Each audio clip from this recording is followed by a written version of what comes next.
Main ആയിട്ടുള്ള 4 ഐഡന്റിറ്റീസിന്റെ factorisation method നമുക്കൊന്ന് നോക്കാം. A plus B the whole square is equal to A square plus 2ab plus B square എന്ന first ഐഡന്റിറ്റിയുടെ factorisation method നമുക്ക് നോക്കാം. Right സൈഡിന്റെ ഫോമിൽ ആൽജിബ്രായിക് എക്സ്പ്രഷൻ തരും, അതിന് ലെഫ്റ്റ് സൈഡിന്റെ ഫോമിൽ എഴുതണം. അവിടെ a plus B the whole സ്ക്വയറിനെ നമുക്ക് a plus B into a plus b എന്ന് എഴുതാൻ പറ്റും. അങ്ങനെയാണെങ്കിൽ എ പ്ലസ് ബിയും എ പ്ലസ് ബിയുമാണ് ഈ റൈറ്റ് സൈഡിൽ തരുന്ന എക്സ്പ്രഷന്റെ ഫാക്ടറുകൾ. ഫോർ എക്സാമ്പിൾ എക്സ് സ്ക്വയർ ആണെങ്കിൽ നമുക്കറിയാം എക്സ് ഇൻറ്റു എക്സ് ആണ് എക്സ് സ്ക്വയറിന്റെ 2 ഫാക്ടറുകൾ. 24 എന്ന നമ്പർ എടുക്കുകയാണെങ്കിൽ അതിനെ നമുക്ക് 6 ഇൻറ്റു 4 എന്ന് എഴുതാം. എഗെയിൻ ഈ 6നെ നമുക്ക് 3 ഇൻറ്റു 2 ഇൻറ്റു 4നെ വീണ്ടും 2 ഇൻറ്റു 2 എന്ന് എഴുതാം. അങ്ങനെയാണെങ്കിൽ നമുക്ക് പറയാം ഈ 2 and 3 are the factors of 24. For example 25 അതിനെ നമുക്ക് 5 ഇൻറ്റു 5 എന്ന് എഴുതാം. അങ്ങനെയാണെങ്കിൽ 5 ആണ് 25ന്റെ ഫാക്ടർ. ഒരു എക്സാമ്പിളിലൂടെ നമുക്കത് ഡിസ്കസ് ചെയ്യാം. 9x² plus 12xy plus 4y square. Factorise the algebraic expression 9x² plus 12xy plus 4y square. അപ്പോ ഇതിനെ ഫാക്ടറൈസ് ചെയ്യുക എന്ന് പറഞ്ഞാൽ ഈ ഫോമിൽ എഴുതുക എന്നാണ്. അങ്ങനെയാണെങ്കിൽ ഇത് ഏത് ഐഡന്റിറ്റി ആണ് എന്ന് ആദ്യം നമ്മൾ ഐഡന്റിഫൈ ചെയ്യണം. അപ്പോ ഐഡന്റിഫൈ ചെയ്യുന്നതിന് വേണ്ടി ശ്രദ്ധിക്കേണ്ട 2 കാര്യങ്ങൾ ഇതാണ്. ഇവിടെയുള്ള 2 സൈനും എന്താണെന്ന് നോക്കുക. 2 സൈനും പ്ലസ് ആണെങ്കിൽ അത്തരത്തിലുള്ള 2 ഐഡന്റിറ്റി ആണ് നമ്മൾ പഠിച്ചിരിക്കുന്നത്. ഒന്ന് A plus B the whole സ്ക്വയറും ഒന്ന് X plus A into X plus B. X plus A into X plus ബിയിൽ ഇവിടെ നെഗറ്റീവ് നമ്പറുകൾ വേണമെങ്കിലും വരാം, എങ്കിലും അത് ഏത് ഐഡന്റിറ്റി ആണെന്ന് മനസ്സിലാക്കുന്നതിന് ആദ്യം നമ്മൾ നോക്കി ഇത് രണ്ടും പ്ലസ് ആണ്. അടുത്തത് നോക്കേണ്ടത് ഫസ്റ്റ് ടേമും ലാസ്റ്റ് ടേമും എന്തിന്റെയെങ്കിലും പെർഫെക്റ്റ് സ്ക്വയർ ആയിട്ടാണോ വന്നിരിക്കുന്നത്. അപ്പൊ ഇതിനെ നമ്മൾ ഒന്ന് സിംപ്ലിഫൈ ചെയ്ത് ഇങ്ങനെ എഴുതാം. 9 എന്നുള്ളത് 3യുടെ സ്ക്വയർ ആണ്, എക്സ് സ്ക്വയർ എന്നുള്ളത് എക്സിന്റെ സ്ക്വയർ. അതായത് 9x² നമുക്ക് 3x² എന്ന ഫോമിൽ എഴുതാം. 4നെ നമുക്ക് 2ന്റെ സ്ക്വയർ എന്ന് എഴുതാം. വൈയുടെ സ്ക്വയർ ആണ് y സ്ക്വയർ. അങ്ങനെയാണെങ്കിൽ 2y ദ ഹോൾ സ്ക്വയർ എന്ന് എഴുതാം. അപ്പോ ഫസ്റ്റ് ടൈമിനെയും ലാസ്റ്റ് ടൈമിനെയും എ സ്ക്വയർ ബി സ്ക്വയർ എന്ന ഫോമിൽ നമുക്ക് എഴുതാൻ പറ്റും. അപ്പോ ഇതിനെ നമുക്ക് എ സ്ക്വയർ ആയും ഇതിനെ ബി സ്ക്വയർ ആയും കൺസിഡർ ചെയ്താൽ അടുത്ത 2 സൈൻ നോക്കിയാൽ രണ്ടും പ്ലസ് ആണ്. അങ്ങനെ ഫസ്റ്റും ലാസ്റ്റും എന്തിന്റെയെങ്കിലും പെർഫെക്റ്റ് സ്ക്വയർ ആയി വരികയും 2 സൈനും പ്ലസ് ആയി വരികയും ചെയ്താൽ maximum possibility A plus B the whole സ്ക്വയറിന് തന്നെയാണ്. അടുത്തത് നമ്മൾ ചെക്ക് ചെയ്യേണ്ടത് ഇവിടെയുള്ള മിഡിൽ ടേം ഈ 12xyയെ 2ab എന്ന ഫോമിൽ എഴുതി നോക്കുക. ഇതുമായി മാച്ചായി വരുന്ന നമ്പറുകളും വേരിയബിൾസും ആണോ എന്ന് ചെക്ക് ചെയ്യാം. ഇപ്പൊ ഇവിടെ 2ab ആണ് മിഡിൽ ടേം, അതിനെ 2 ഇൻറ്റു എ എന്നാണ് നമ്മൾ എഴുതാറ്. എക്ക് പകരം നമ്മളിവിടെ 3xനെയാണ് കൺസിഡർ ചെയ്യുന്നത്. 3x ഇൻറ്റു ബിക്ക് പകരം നമ്മളിവിടെ കൺസിഡർ ചെയ്യുന്നത് 2y. അങ്ങനെ എഴുതിയതിനു ശേഷം ഒരു സ്റ്റെപ്പ് പുറകോട്ടൊന്ന് ചിന്തിച്ചു നോക്കുക. 2 into 3 6 into 2 which is 12. Correct number കിട്ടി. x into y xy. അപ്പൊ നമുക്ക് ഉറപ്പിക്കാം ഈ ഒരു എക്സ്പ്രഷൻ, ഈ തന്നിരിക്കുന്ന expression A plus B the whole സ്ക്വയറിന്റെ ഫോമിൽ തന്നെയാണ്. അങ്ങനെയാണെങ്കിൽ ഫൈനൽ ഫാക്ടറിലേക്ക് നമുക്ക് പോകാം. ഇവിടെ എ സ്ക്വയർ 3x² ആണ്. അങ്ങനെയാണെങ്കിൽ എ എന്ന് പറയുന്നത് 3x, B square 2y the whole square ആണ്. അങ്ങനെയാണെങ്കിൽ ബി എന്ന് പറയുന്നത് 2y. ഇൻ ബിറ്റ്വീനുള്ള സൈൻ പ്ലസ് ആണ് ദ ഹോൾ സ്ക്വയർ എന്ന് നമുക്ക് ഫൈനലായിട്ട് എഴുതാം. അപ്പൊ ഇവിടെ 3x² plus 2y the whole square കിട്ടി. അങ്ങനെയാണെങ്കിൽ ഈ എഴുതിയിരിക്കുന്ന രീതിയിൽ നമുക്ക് 2 ഫാക്ടറിനെ എഴുതാം. therefore the factors are 3x plus 2y and 3x plus 2y. ഒരേപോലെയുള്ള 2 ഫാക്ടറുകൾ. Next question 4m² minus 4mn plus n². അപ്പൊ ഇത് ഫാക്ടറൈസ് ചെയ്യുന്നതിന് മുമ്പ് ആദ്യം മനസ്സിലാക്കേണ്ടത് ഏത് ഐഡന്റിറ്റിയുടെ ഫോമിലാണ് ഈ ക്വസ്റ്റ്യൻ തന്നിരിക്കുന്നതെന്നാണ്. അങ്ങനെയാണെങ്കിൽ ആദ്യത്തെ ടൈമിനെ 4m² നമുക്ക് ഏതെങ്കിലും നമ്പറിന്റെയോ വേരിയബിളിന്റെയോ പെർഫെക്റ്റ് സ്ക്വയർ ആയി എഴുതാൻ പറ്റുമോ എന്ന് നോക്കാം. ഇതിനെ നമുക്ക് 2m ദ ഹോൾ സ്ക്വയർ എന്ന് എഴുതാം. 2ന്റെ സ്ക്വയർ ആണ് 4, m-ന്റെ സ്ക്വയർ ആണ് n²നെ n ദ ഹോൾ സ്ക്വയർ എന്ന രീതിയിലും എഴുതാം. അങ്ങനെയാണെങ്കിൽ first and last term a² b² എന്ന ഫോമിലാണ് വന്നിരിക്കുന്നത്. അടുത്തത് നോക്കേണ്ടത് സൈൻ. ഇവിടെ മൈനസ് ആണ്, ഇവിടെ പ്ലസ് ആണ്. അങ്ങനെ a² b² എന്നുള്ള ഫോമിൽ വരികയും ഇൻ ബിറ്റ്വീൻ സൈൻ മൈനസും അവസാനം വരുന്ന സൈൻ പ്ലസും ആയി വരികയാണെങ്കിൽ a minus b the whole square is equal to a² minus 2ab plus b² എന്ന ഫോമിലുള്ള ഐഡന്റിറ്റിയുടെ റൈറ്റ് സൈഡ് ആയിരിക്കും. അങ്ങനെയാണെങ്കിൽ ഇനി അതിന്റെ ഫാക്ടറൈസേഷനിൽ ഫസ്റ്റ് ആൻഡ് ലാസ്റ്റ് ടൈമിനെ നമ്മൾ ആൾറെഡി എഴുതി കഴിഞ്ഞു. ഇവിടെയുള്ള മൈനസ് സൈൻ എഴുതുന്നു. അതിനുശേഷം 4mn എന്നുള്ളത് 2ab എന്ന മിഡിൽ ടേമിന്റെ ഫോമിലാണ്. അതിനെ 2ab എന്നുള്ള ഫോമിൽ ഇവിടെ നമുക്ക് എഴുതി നോക്കാം കറക്റ്റ് ആയി വരുന്നുണ്ടോ എന്ന്. 2 എന്നുള്ള നമ്പർ എഴുതി. ഈ 2ab-യിലെ 2 ഇൻറ്റു എക്ക് പകരം ഇവിടെ നമ്മൾ 2m ആണ് എഴുതുന്നത്, ഇൻറ്റു ബിക്ക് പകരം n ആണ്, പ്ലസ് സൈൻ. ഇനി നമുക്കൊന്ന് മൾട്ടിപ്ലൈ ചെയ്ത് നോക്കാം. ഇതിനെ 2 into 2 4 m into n mn correct ആയി വന്നു. അങ്ങനെയാണെങ്കിൽ ഇനി നമുക്ക് ഇതിന്റെ ഫാക്ടറിലേക്ക് പോകാം.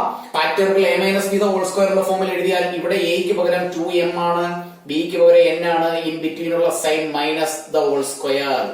ഇനി ഇതിന്റെ ഫാക്ടറുകൾ എഴുതുമ്പോൾ factors are 2m minus n and 2m minus n. ഒരേപോലെയുള്ള രണ്ട് ഫാക്ടറുകൾ 25p സ്ക്വയർ മൈനസ് 16q. അപ്പൊ ഇത് എന്തിന്റെ എക്സ്പാൻഡഡ് ഫോം ആണെന്ന് നമുക്ക് പെട്ടെന്ന് മനസ്സിലാക്കാൻ പറ്റും. കാരണം ഇവിടെ രണ്ട് ടേമുകളേ ഉള്ളൂ, ഇൻ ബിറ്റ്വീൻ ഉള്ള സൈൻ മൈനസ് ആണ്. അപ്പൊ തന്നെ നമുക്ക് മനസ്സിലാക്കാം a plus B into a minus B എന്ന ഫോമിൽ അതിന്റെ right side a square minus B square എന്ന ഫോമിൽ. അങ്ങനെയാണെങ്കിൽ a plus B into a minus B എന്നുള്ള ഫോമിൽ എഴുതണമെങ്കിൽ ആദ്യം a square minus B square എന്നുള്ള ഫോമിൽ 25p സ്ക്വയറിനെയും 16q സ്ക്വയറിനെയും നമുക്ക് എഴുതാം. 25 എന്ന് പറയുന്നത് 5ന്റെ സ്ക്വയർ ആണ്, p യുടെ സ്ക്വയർ ആണ് p സ്ക്വയർ. അങ്ങനെയാണെങ്കിൽ 5p ദ ഹോൾ സ്ക്വയർ എന്ന് എഴുതാം, മൈനസ് 16 എന്നുള്ളത് 4ന്റെ സ്ക്വയർ ആണ്, qന്റെ സ്ക്വയർ ആണ് q സ്ക്വയർ. അപ്പൊ 4q ദ ഹോൾ സ്ക്വയർ. ഇവിടെ ഇത് a square minus B square എന്നുള്ള ഫോമിൽ നമ്മൾ എഴുതി. പെർഫെക്റ്റ് സ്ക്വയർ ആയി വരത്തക്ക വിധത്തിൽ ഇതിനെ നമ്മൾ കൺവേർട്ട് ചെയ്തു. ഇനി നമ്മൾ ഇതിന്റെ ലെഫ്റ്റ് സൈഡ് അല്ലെങ്കിൽ രണ്ട് ഫാക്ടറുകൾ എഴുതിയാൽ മാത്രം മതി. ഇത് a ആണ്, ഇത് b ആണ്. അങ്ങനെയാണെങ്കിൽ ഫാക്ടറുകൾ therefore the factors are 5p plus 4q into 5p minus 4q. അപ്പൊ രണ്ട് ഫാക്ടറുകൾ എളുപ്പം കിട്ടി. ഈ ഒരു ക്വസ്റ്റ്യൻ നമുക്ക് ഡിസ്കസ് ചെയ്യാം. ഈ ക്വസ്റ്റ്യൻ ഫാക്ടറൈസ് ചെയ്യുന്നതിന് ഫസ്റ്റ് നമ്മൾ നോക്കേണ്ടത് ഇത് ഏത് ഐഡന്റിറ്റിയുടെ ഫോമിലാണ് തന്നിരിക്കുന്നത് എന്നാണ്. a plus B the whole square, a minus B the whole square, a plus B into a minus B, x plus a into x plus B. ഇതിന്റെ ഒക്കെ റൈറ്റ് സൈഡ് കൂടി നമുക്ക് എഴുതി നോക്കാം. a square plus 2ab plus B square, a square minus 2ab plus B square, a square minus B square, x square plus a plus B into X plus A B. ഇതിൽ ഏത് ഫോമിലാണ് ഈ ഒരു question തന്നിരിക്കുന്നത് നോക്കാം. First time P square ആണ്, അതിനെ നമുക്ക് പി ദ ഹോൾ സ്ക്വയർ എന്ന് എഴുതാം. അങ്ങനെയാണെങ്കിൽ ഈ ഐഡന്റിറ്റിയിലെ ഇവിടെ A square A square A square X square ഇത് നാലില് ഏത് വേണമെങ്കിലും ഇവിടെ സാറ്റിസ്ഫൈ ചെയ്യുന്നുണ്ട്. അതുകൊണ്ട് നമുക്ക് ഈ ഒരു ടൈം നോക്കുന്നത് കൊണ്ട് മാത്രം നമുക്ക് തീരുമാനിക്കാൻ പറ്റത്തില്ല ഏത് ഐഡന്റിറ്റിയുടെ ഫോമിലാണെന്ന്. ഇനി നമ്മൾ ലാസ്റ്റ് ടൈമിലേക്ക് പോകുന്നു. 8 ബി സ്ക്വയർ എന്നുള്ള ഫോമിലാണോ എ ബി എന്നുള്ള ഫോമിലാണോ എന്ന് നോക്കുക. ഇവിടെ ഈ മൂന്ന് ഐഡന്റിറ്റിയിലും ലാസ്റ്റ് ടൈം ബി സ്ക്വയർ ആണ്. അതായത് ഒരു നമ്പറിന്റെ സ്ക്വയർ ആയി വേണമെങ്കിൽ 8നെ നമുക്ക് √8 the whole square is equal to 8 എന്ന് എഴുതാം. അങ്ങനെയാണെങ്കിൽ ഇവിടെ മിഡിൽ ടേമിൽ √8 എന്ന ഒരു ടേം കൂടി വരണമായിരുന്നു. അപ്പോ അത്തരത്തിലൊരു ടേം ഇല്ലാത്ത സ്ഥിതിക്ക് ഈ b square b square b square എന്ന ഈ മൂന്ന് ഐഡന്റിറ്റിയുടെയും ഫോമിലല്ല ഈ ക്വസ്റ്റ്യൻ തന്നിരിക്കുന്നത്. ലാസ്റ്റ് ഐഡന്റിറ്റിയായ x plus A into X plus B is equal to X square plus A plus B into X plus A b എന്ന ഐഡന്റിറ്റിയുടെ ഫോമിലാണെന്ന് നമ്മൾ മനസ്സിലാക്കി. ഇനി നമുക്ക് അതിനനുസരിച്ചുള്ള സ്റ്റെപ്പിലേക്ക് പോകാം. ആ ഐഡന്റിറ്റി എഴുതുന്നു. X plus A into X plus B is equal to X square plus A plus B into X plus A B. ഇവിടെ ലാസ്റ്റ് ടൈം പ്രൊഡക്റ്റും എക്സിന്റെ കോഎഫിഷ്യന്റ് സമ്മും ആണെന്ന് അറിയാം. നമ്മൾ രണ്ട് വേരിയബിളിനെ അല്ലെങ്കിൽ രണ്ട് നമ്പറിനെ കൺസിഡർ ചെയ്ത എ ആൻഡ് ബി, എയും ബിയും കൂടെ ആഡ് ചെയ്യുന്നതാണ് എ പ്ലസ് ബി, എയും ബിയും കൂടെ മൾട്ടിപ്ലൈ ചെയ്യുന്നതാണ് എ ബി. അങ്ങനെയാണെങ്കിൽ ഏത് രണ്ട് സംഖ്യകളുടെ സമ്മാണ് 6 അതേ രണ്ട് സംഖ്യകളുടെ പ്രൊഡക്റ്റ് ആണ് 8 എന്ന് നോക്കുക. ഇവിടെ ഒരു കാര്യം ശ്രദ്ധിക്കേണ്ടത്, പി സ്ക്വയറിന്റെ കോഎഫിഷ്യന്റ് 1 ആണ്. അപ്പൊ ഇത്തരത്തിൽ കോഎഫിഷ്യന്റ് പി സ്ക്വയറിന്റെ കോഎഫിഷ്യന്റ് 1 വരുന്ന ക്വസ്റ്റ്യനുകളിൽ ഫാക്ടറൈസേഷൻ മെത്തേഡിന് ഈ മെത്തേഡ് എളുപ്പമാണ്. മറിച്ച് ഇവിടെ പി സ്ക്വയറിന്റെ ലെഫ്റ്റിലുള്ള അല്ലെങ്കിൽ പി സ്ക്വയറിന്റെ കോഎഫിഷ്യന്റ് മോർ ദാൻ 1 ആണെങ്കിൽ ഈ X plus A into X plus B എന്നുള്ള രീതിയിലുള്ള ഫാക്ടറൈസേഷൻ മെത്തേഡ് വേറെ ഒരു രീതിയിലാണ് നമ്മൾ ചെയ്യുന്നത്. അപ്പോ എന്തായാലും ഇവിടെ പി സ്ക്വയറിന്റെ കോഎഫിഷ്യന്റ് 1 വന്ന സ്ഥിതിക്ക് ആ സിമ്പിൾ മെത്തേഡ് നമുക്ക് ചർച്ച ചെയ്യാം. അപ്പൊ ഇവിടെ ചെയ്യേണ്ടത് 8നെ രണ്ട് ഫാക്ടറുകളാക്കുക. 8 ഇൻറ്റു 1 8 ആണ്, 2 ഇൻറ്റു 4 8 ആണ്. അതായത് ഈ രണ്ട് നമ്പറുകൾ മൾട്ടിപ്ലൈ ചെയ്താലും 8 കിട്ടും, ഇത് രണ്ടും മൾട്ടിപ്ലൈ ചെയ്താലും 8 കിട്ടും. അപ്പോ പ്രൊഡക്റ്റിന്റെ കാര്യത്തിൽ ഇത് രണ്ടും സാറ്റിസ്ഫൈ ചെയ്യുന്നു. എന്നാൽ സമ്മ് 6 ആയി വരണം. ഈ 8ഉം ഒന്നുകൂടെ കൂട്ടിയാൽ 9 ആണ്. അപ്പൊ അതിനെ എടുക്കാൻ പറ്റില്ല. 2ഉം 4 കൂട്ടിയാൽ 6 കിട്ടും. അതുകൊണ്ട് ഇവിടെ നമ്മൾ എയും ബിയുമായി കൺസിഡർ ചെയ്യുന്ന നമ്പറുകൾ 2ഉം 4ഉം ആണ്. അങ്ങനെയാണെങ്കിൽ നമുക്കിവിടെ ഐഡന്റിറ്റിയുടെ റൈറ്റ് സൈഡ് ഒന്ന് എക്സ്പാൻഡ് ചെയ്ത് എഴുതി നോക്കാം. പ്ലസ് എ ആയിട്ട് 2നെ എടുക്കുന്നു, പ്ലസ് ബി ആയിട്ട് 4, അപ്പോ എ പ്ലസ് ബി എന്നുള്ള ഫോമിലായി, ഇൻറ്റു പി എന്ന വേരിയബിൾ, പ്ലസ് 8 എന്ന് പറയുന്നത് എയുടെയും ബിയുടെയും പ്രൊഡക്റ്റ് ആണ്. അപ്പൊ 2 into 4. ഒരു സ്റ്റെപ്പ് പുറകോട്ട് ചിന്തിച്ചു നോക്കാം. പിയുടെ square 2 plus 4 6 into p 6p 2 into 4 which is 8.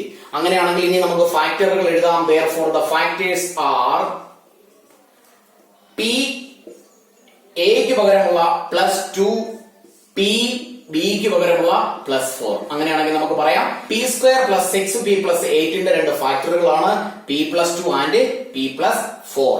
x plus a into x plus b is equal to x square plus a plus b into x plus A b എന്ന ഫോമിൽ വരുന്ന ഒരു question നമ്മൾ ഇപ്പോ വർക്ക് ചെയ്തതില് x സ്ക്വയറിന്റെ left സൈഡിൽ വന്നത് 1 ആണ്. അങ്ങനെ കോഎഫിഷ്യന്റ് 1 ആയി വരികയാണെങ്കിൽ ഈ ഐഡന്റിറ്റിയിൽ നമ്മൾ ആ ചെയ്ത മെത്തേഡിൽ തന്നെ ഫാസ്റ്റ് ആയിട്ട് ചെയ്യാൻ പറ്റും. മറിച്ച് ഈ ഒരു തരത്തിലാണ് ക്വസ്റ്റ്യൻ വരുന്നത് എങ്കിൽ, അതായത് ഇവിടെയുള്ള എക്സ് സ്ക്വയറിന്റെ ലെഫ്റ്റ് സൈഡില് കോഎഫിഷ്യന്റ് 16 ആണ്, വിച്ച് ഈസ് മോർ ദാൻ 1. അങ്ങനെയാണെങ്കിൽ ഈ ഐഡന്റിറ്റിയുടെ ഫാക്ടറൈസേഷൻ മെത്തേഡ് ഇത്തിരി ഡിഫറന്റ് ആയിട്ടാണ് ചെയ്യുന്നത്. അവിടെ നമുക്ക് തെറ്റാത്ത രീതിയിൽ സിമ്പിൾ ആയിട്ട് ചെയ്യാൻ പറ്റുന്ന ഒരു മെത്തേഡിനെ കുറിച്ച് നമുക്ക് ഡിസ്കസ് ചെയ്യാം. ഇവിടെ first time 4x the whole square ആണ്. 4x the whole square, അതായത് ഇവിടെ 4x the whole square എന്ന് പറയുന്നത് x സ്ക്വയറിന്റെ ഫോമിൽ തന്നെയാണ് വന്നിരിക്കുന്നത്.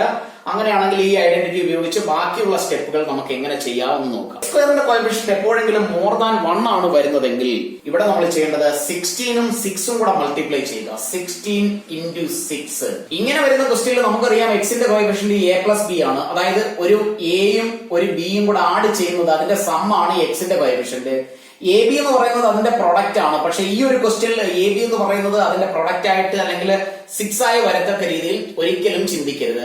ഇവിടെ നമുക്ക് എ പ്ലസ് ബി എന്നുള്ളതിൽ മാത്രമാണ് നമ്മൾ ഫോക്കസ് ചെയ്യേണ്ടത്. അതായത് രണ്ട് നമ്പറുകൾ കണ്ടുപിടിക്കുക, ആ രണ്ട് നമ്പറുകൾ തമ്മിലുള്ള സമ്മ് നമുക്ക് 20 കിട്ടണം. അതായിരിക്കണം നമ്മുടെ മെയിൻ ഫോക്കസ്. ഇവിടെ നമുക്ക് രണ്ട് നമ്പർ കണ്ടുപിടിക്കണം, ആ രണ്ട് നമ്പറിന്റെ സമ്മ് 20 ആയി വരണം. അങ്ങനെയാണെങ്കിൽ 16ഉം 6 കൂടെ മൾട്ടിപ്ലൈ ചെയ്യുന്നു. ഇതിനെ മൾട്ടിപ്ലൈ ചെയ്ത് ആൻസർ എഴുതേണ്ട കാര്യമില്ല. ഇവിടെ വെച്ച് തന്നെ നമുക്ക് ഇതിനെ 4 into 4 എന്ന് എഴുതാം. ഇൻറ്റു 6നെ നമുക്ക് 3 into 2 എന്ന് എഴുതാം. ഇവിടെ നിന്നും നമുക്ക് രണ്ട് നമ്പറുകൾ കണ്ടുപിടിക്കണം, എയും ബിയും കണ്ടുപിടിക്കണം. അതിന്റെ രണ്ടിന്റെ കൂടെ സമ്മോ ഡിഫറൻസോ നമുക്ക് 20 ആയി കിട്ടുകയും വേണം. അങ്ങനെയാണെങ്കിൽ ഇതിൽ നിന്ന് നമുക്ക് രണ്ട് നമ്പർ എങ്ങനെ ഉണ്ടാക്കിയെടുക്കാമെന്ന് നോക്കാം. ഇവിടെ ഈ രണ്ട് നമ്പറുകൾ മൾട്ടിപ്ലൈ ചെയ്താൽ 4 ഗുണം 3 12 ആണ്. ഈ രണ്ട് നമ്പറുകൾ മൾട്ടിപ്ലൈ ചെയ്താൽ 4 into 2 which is 8. ഈ രണ്ട് നമ്പറുകൾ കൂടി ആഡ് ചെയ്താൽ 12ഉം 8ഉം കൂടെ കൂട്ടിയാൽ 20 കിട്ടും. 12 plus 8 is 20. അങ്ങനെയാണെങ്കിൽ ഇതിനെ നമുക്ക് എ ആയും ഇതിനെ ബി ആയും കൺസിഡർ ചെയ്യാം. അപ്പൊ ഇവിടെ ഇത് രണ്ടും കൂടെ മൾട്ടിപ്ലൈ ചെയ്താൽ 6 കിട്ടും എന്നുള്ള രീതിയിൽ ഒരിക്കലും ചിന്തിക്കരുത്. ഇവിടെ നമുക്ക് പ്രൊഡക്റ്റിനല്ല ഇമ്പോർട്ടൻസ്, സമ്മിനാണ്. അങ്ങനെയാണെങ്കിൽ ഇവിടെ നമുക്ക് ഇതിനെ എങ്ങനെ എഴുതാം എന്ന് നോക്കാം. ഇവിടെ 16x സ്ക്വയർ അങ്ങനെ അങ്ങ് എഴുതി, പ്ലസ് 20യെ നമ്മൾ സ്പ്ലിറ്റ് ചെയ്ത് എഴുതുന്നു. 20യെ നമുക്ക് 12x പ്ലസ് 8x, 12xും 8xും 12xും 8xും കൂടെ കൂട്ടിയാൽ ആഡ് ചെയ്താൽ 20x കിട്ടും, പ്ലസ് 6. അടുത്ത സ്റ്റെപ്പില് കോമൺ ആയിട്ടുള്ള ഫാക്ടർ എടുത്താണ് നമ്മൾ സിംപ്ലിഫൈ ചെയ്യുന്നത്. 16ഉം 12നും കൂടെ കോമൺ ആയിട്ടുള്ള നമ്പർ 4 ആണ്. എക്സ് സ്ക്വയറും എക്സും ഈ രണ്ട് വേരിയബിളിൽ നിന്ന് നമുക്ക് എക്സ് കോമൺ ആയിട്ട് എടുക്കാം. 16x സ്ക്വയറിൽ നിന്ന് 4 എടുത്താൽ ലെഫ്റ്റ് വിത്ത് 4, എക്സ് സ്ക്വയറിൽ നിന്ന് എക്സ് ബ്രാക്കറ്റിന് പുറത്ത് വന്നാൽ ലെഫ്റ്റ് വിത്ത് എക്സ്. ഒരു തവണ മൾട്ടിപ്ലൈ ചെയ്ത് നോക്കുക ശരിയാണോ എന്ന്. 4 into 4 16, x into x x square, plus 12ൽ നിന്നും 4 കോമൺ ആയിട്ട് എടുത്താൽ 3 ആണ്. 3 into 4 12. ഇവിടെ നിന്ന് എക്സിങ് എടുത്തു, പിന്നെ ലെഫ്റ്റ് വിത്ത് 3 മാത്രമാണ്. ഒന്ന് മൾട്ടിപ്ലൈ ചെയ്ത് നോക്കാം. 3 into 4 which is 12 into x 12x. Plus sine എഴുതി. ഇവിടെ 6ലും 8ലും കോമൺ ആയിട്ട് 2 മാത്രമേ ഉള്ളൂ എടുക്കാൻ. ഇവിടെ എക്സ് ഉണ്ട്, ഇവിടെ എക്സ് ഇല്ല, അതുകൊണ്ട് 2 മാത്രമാണ് കോമൺ ആയിട്ട് എടുക്കുന്ന ഫാക്ടർ. 8ൽ നിന്ന് 2 എടുത്താൽ ലെഫ്റ്റ് വിത്ത് 4, ഇവിടെയുള്ള എക്സ്, അടുത്ത സൈൻ പ്ലസ് ആണ്. 6ൽ നിന്ന് 2 എടുത്താൽ ബാക്കി ലെഫ്റ്റ് വിത്ത് 3. ഇനി നമ്മൾ നോക്കുക, ഇവിടെയുള്ള ഈ പ്ലസ് സൈൻ ലെഫ്റ്റിലും പ്ലസ് സൈനിൽ റൈറ്റിലുമായി 4x plus 3 4x plus 3 എന്ന ഒരു എക്സ്പ്രഷൻ അവിടെ കോമൺ ആയിട്ടുണ്ട്. അങ്ങനെയാണെങ്കിൽ അതിനെ നമുക്ക് 4x plus 3 എന്ന എക്സ്പ്രഷൻ കോമൺ ആയിട്ട് എടുക്കുന്നു. 4x plus 3 കോമൺ ആയിട്ട് എടുത്താൽ പ്ലസ് സൈൻ ലെഫ്റ്റിൽ പിന്നെ ബാക്കി വരുന്നത് 4x മാത്രമാണ്. അടുത്ത സൈൻ പ്ലസ് ആണ്. ഇവിടെ നിന്ന് 4x+3 കോമൺ ആയിട്ട് എടുത്താൽ ഇവിടെ ലെഫ്റ്റ് വിത്ത് 2. അങ്ങനെയാണെങ്കിൽ 16x² + 20x+6ന്റെ രണ്ട് ഫാക്ടറുകളാണ് 4x+3 and 4x+2. 10th maths CBSE ആയാലും സ്റ്റേറ്റ് ആയാലും ഈ ഒരു ഐഡന്റിറ്റിയുടെ ഫോമിലെ ഫാക്ടറൈസേഷൻ മെത്തേഡ് വളരെ ഇമ്പോർട്ടന്റ് ആണ്. അതുകൊണ്ട് തന്നെ നമുക്ക് ഒരു ക്വസ്റ്റ്യൻ കൂടി വർക്ക് ചെയ്യാം. ഇവിടെ 9p² + 3p - 6 ആണ്. ഇവിടെ ഈ ഐഡന്റിറ്റി തന്നെയാണോ അല്ലയോ എന്ന് കൺഫേം ചെയ്യാനായി ആദ്യം ചെക്ക് ചെയ്യേണ്ടത് ഫസ്റ്റ് ടേമിനെയാണ്, 9p². അതിനെ നമുക്ക് 9 എന്നുള്ളത് 3യുടെ സ്ക്വയർ ആണ്, pയുടെ സ്ക്വയർ ആണ്, p², 3p² എന്ന് എഴുതാം. അങ്ങനെയാണെങ്കിൽ അടുത്ത കാൽക്കുലേഷനിലേക്ക് പോകുമ്പോൾ 9p² + 3p - 6, ഈ 3p എന്നുള്ളതിനെ രണ്ട് നമ്പറിന്റെ സമ്മായിട്ട് വേണം നമുക്ക് എഴുതാൻ. ഏത് രണ്ട് നമ്പർ എയും ബിയും കൂടെ ആഡ് ചെയ്താൽ കിട്ടുന്ന നമ്പർ ആണ് എക്സിന്റെ കോഎഫിഷ്യന്റ് എന്ന് നമുക്കറിയാം. a+b ആണ് എക്സിന്റെ കോഎഫിഷ്യന്റ്. അങ്ങനെയാണെങ്കിൽ രണ്ട് നമ്പറുകൾ നമ്മൾ കണ്ടുപിടിക്കണം. ഈ ഒരു മെത്തേഡിൽ 6 എന്ന ലാസ്റ്റ് ടേമിന് ഇവിടെ പ്രസക്തി ഇല്ല. കാരണം അതിൽ നമ്മൾ മെയിൻ ഫോക്കസ് ചെയ്യരുത്. അവിടെ പ്രൊഡക്റ്റിന്റെ പുറകെ പോകേണ്ട ആവശ്യമില്ല. നമുക്ക് സമ്മ് മാത്രമാണ് മെയിൻ ടാർഗറ്റ്. അതുകൊണ്ട് തന്നെ എയും ബിയും രണ്ട് നമ്പറുകൾ നമ്മൾ കണ്ടുപിടിക്കുന്നത് ഇവിടെ p²ന്റെ കോഎഫിഷ്യന്റ് ലെഫ്റ്റിലുള്ള നമ്പർ 1 അല്ല, മോർ ദാൻ 1 ആണ്. അതുകൊണ്ട് തന്നെ ആ 9ഉം 6ഉം കൂടെ ഈ രണ്ട് നമ്പറുകൾ തമ്മിൽ മൾട്ടിപ്ലൈ ചെയ്യുക. 9 × 6. 9 × 6ലെ ഈ രണ്ട് നമ്പറുകൾ തമ്മിൽ കൂട്ടുകയോ കുറയ്ക്കുകയോ ചെയ്യുമ്പോൾ ഈ രണ്ട് നമ്പറുകളുടെ അഡിഷനോ സബ്ട്രാക്ഷനോ നമുക്ക് 3 തരുന്നുണ്ടോ എന്ന് നമുക്ക് ചെക്ക് ചെയ്യാം. ഇവിടെ ഈ രണ്ട് നമ്പറുകൾ ആഡ് ചെയ്താൽ 9ഉം 6ഉം കൂടെ ആഡ് ചെയ്താൽ 15 കിട്ടും. മറിച്ച് 9ൽ നിന്നും 6 മൈനസ് ചെയ്താൽ നമുക്ക് കിട്ടുന്ന ആൻസർ ആയിരിക്കും. അപ്പൊ നമുക്ക് ഈ രണ്ട് നമ്പറുകളിൽ നിന്നും 3 കിട്ടുന്നു. അങ്ങനെയാണെങ്കിൽ ഇവിടെയുള്ളത് നമുക്ക് +3 ആണ്. ഇവിടെയുള്ള 3യുടെ സൈൻ എന്താണോ ആ സൈൻ ഈ രണ്ട് നമ്പറിൽ വലിയ നമ്പറിന് കൊടുക്കുക. അതായത് 1 + 9. അപ്പോ എയും ബിയും നമ്പറുകളെ നമ്മൾ സെലക്ട് ചെയ്യുമ്പോൾ ഒന്ന് 9ഉം 6ഉം ആണെന്ന് നമ്മൾ തീരുമാനിച്ചു. കാരണം ആഡ് ചെയ്യുകയോ സബ്ട്രാക്ട് ചെയ്യുകയോ ചെയ്യുമ്പോൾ നമുക്ക് 3 തരുന്ന ഏത് നമ്പർ ആണോ അതിനെയാണ് നമ്മൾ എയും ബിയുമായി കൺസിഡർ ചെയ്യുന്നത്. ഇനി അതിൽ ഒരെണ്ണത്തിന് പ്ലസും ഒരെണ്ണത്തിന് മൈനസും കൊടുക്കണം. അങ്ങനെ നോക്കുമ്പോ ഇവിടെ 3യുടെ സൈൻ എന്താണെന്ന് നോക്കുക, പ്ലസ്. ആ സൈൻ ഈ രണ്ട് നമ്പറിൽ വലിയ നമ്പറിന് കൊടുക്കുക, രണ്ടാമത്തെ നമ്പറിന് മൈനസും കൊടുക്കുക. അങ്ങനെയാണെങ്കിൽ നമ്മുടെ എ എന്ന് പറയുന്നത് +9ഉം ബി എന്ന് പറയുന്നത് -6ഉം ആയിരിക്കും. അപ്പൊ നമുക്ക് ബാക്കി കാൽക്കുലേഷനിലേക്ക് പോവാം. 9p² അങ്ങനെ എഴുതി. ഇവിടെയുള്ള +9p, ഈ 3യെ നമ്മൾ സ്പ്ലിറ്റ് ചെയ്ത് എഴുതുകയാണ്. +9p, ഇവിടെ മൈനസ് ആണ്, -6p. 9pയിൽ നിന്ന് 6p മൈനസ് ചെയ്താൽ 3p കിട്ടും. അപ്പൊ നമ്മുടെ മിഡിൽ ടൈം സ്പ്ലിറ്റിംഗ് കറക്റ്റ് ആണ്. ലാസ്റ്റ് ടൈം -6 അങ്ങനെ എഴുതുക. ഇതിനെ പ്രൊഡക്റ്റ് ആയി എഴുതേണ്ട ആവശ്യമില്ല. അടുത്തതിൽ നമ്മൾ കോമൺ ഫാക്ടറുകൾ എടുക്കുന്നു. 9 കോമൺ എടുത്തു. p²p, അവിടെ നിന്ന് ഒരു p കോമൺ ആയിട്ട് എടുക്കാം. ഇവിടെ ലെഫ്റ്റ് വിത്ത് p മാത്രമേ ഉള്ളൂ. പ്ലസ് സൈൻ ആണ് ഇൻ ബിറ്റ്വീൻ. 9p ഫുൾ ആയിട്ട് എടുത്തു. ബാക്കി ലെഫ്റ്റ് വിത്ത് 1 ആണ്. ഒന്ന് മൾട്ടിപ്ലൈ ചെയ്ത് നോക്കാം. 9p × p, 9p², 9p × 1, 9p. ഇവിടെ രണ്ടിടത്തും മൈനസ് ആണ് കോമൺ ആയിട്ടുള്ളത്. അപ്പൊ മൈനസ് കോമൺ ആയിട്ട് എടുത്തു. 6 കോമൺ ആയിട്ട് എടുത്താൽ ഇവിടെ ലെഫ്റ്റ് വിത്ത് p, ഇവിടെ നിന്നും മൈനസ് എടുത്താൽ പിന്നീട് അവിടെ പ്ലസ് ആണ് ഉള്ളത്. 6 എടുത്തു കഴിഞ്ഞാൽ അവിടെ പിന്നെ 1 ആണ്. 0 എഴുതി വെക്കരുത്. മൾട്ടിപ്ലൈ ചെയ്ത് നോക്കുക ഒരു പ്രാവശ്യം. -6ഉം p കൂടെ മൾട്ടിപ്ലൈ ചെയ്താൽ -6p, -6ഉം +1 കൂടെ മൾട്ടിപ്ലൈ ചെയ്താൽ -6. ഈ ഒരു സൈനിന് ലെഫ്റ്റിലും റൈറ്റിലും ഉള്ള ടേമുകൾ അവിടെ p+1 കോമൺ ആയിട്ട് എടുക്കാം. p+1 ഇവിടെയും ഉണ്ട്, p+1 ഇവിടെയും ഉണ്ട്. ഇവിടെ പിന്നെ ലെഫ്റ്റ് വിത്ത് 9p ആണ്. ഇവിടെ ലെഫ്റ്റ് വിത്ത് -6. അങ്ങനെയാണെങ്കിൽ നമുക്ക് പറയാം ഇവിടെയുള്ള രണ്ട് ഫാക്ടറുകൾ p+1 ആൻഡ് 9p - 6.